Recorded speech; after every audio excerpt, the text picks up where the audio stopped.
Asalaamu calaykum waraxmatullaahi tacaala wabarakaatuhu. Dhammaantiin soo dhawaada meel walba adduunka fiis kaga sugan tihiin. Waa mar kale iyo walaalkiina Soomaali Tijaabtooyni kow oo mar kale nidhahayo sanad guuro wacan Soomaali iyo reer Jabuuti meel walba adduunka fiis ka sugan tihiin. Ayaamaha kama soo hadlin warbixinada laakiin hadda ayaa dib u soo bilaabay insha Allah. Muuqaalada aan ugu ogeynayno oo faa'iido idin lehna waa soo badan doonaa insha Allah. Warbixinada dadka sugayna gees ayaan ka sii wadaynaa. Waxaan niina raargelinayaa ayaamahan aan maqnay hal maalin ama laba maalin saddex maalin ku dhawaad. Taas oo muuqaaladii warbixinadii aan uga hadlaynay haka digrisay laakiin insha Allah dib ayaa u badsoonaa.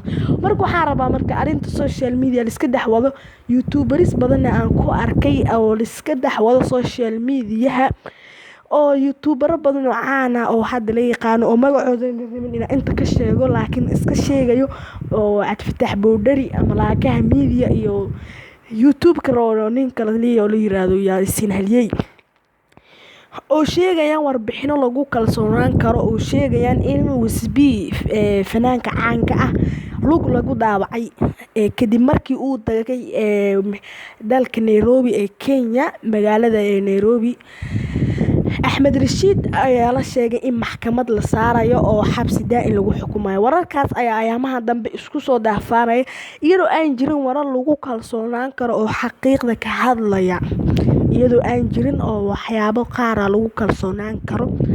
Axmed Rashiid ayaa waxay sheegeen Laakaha Media ama Cabdifatax Boodhari ama Yaasiin Haliyey oo aad ku taqaanin inay soo gudbiyaan waxyaabaha fiican arintaas ma ku dhaqaaqi kari ayaa waxay sheegeen in iyaga hal dhigi jiray Wizkid ay ku sheegeen in uu lug ka daawacan yahay kadib Axmed Rashiid la yaqaano uu dhahay runtii aniga Axmed Rashiid marka hore ma aqaan laakiin Axmed Rashiid waxay sheegayaan dadka wuxuu soo aan baxay markii Sharma Boy wuxuu Axmed Rashiid soo aan baxay markii Sharma Boy oo hin afka furtay kadib markii uu Daar Cali soo ka caawaday. Axmed Rashiid hore caan uma ahayn laakiin waxaa la yiri dalka Nairobi wuxuu ka ahaa Axmed Rashiid nin laga cabsado oo wuxuu ahaa nin dadka afduubta oo xoog ku haysta ayuu ahaa nin aad looga cabsado ahaa waagi horena social media caan kama ahayn laakiin wuxuu caan ka ahaa dalkaas Nairobi nin laga cabsado ayuu ahaa Axmed Rashiid. Laakiin Axmed Rashiid ayaa wuxuu ku soo aan baxay markii Sharma Boy oo hin afka furtay uuna sheegay Sharma Boy in Axmed Rashiid iyo Deeq Darajo ay biskoolad isku hayeen.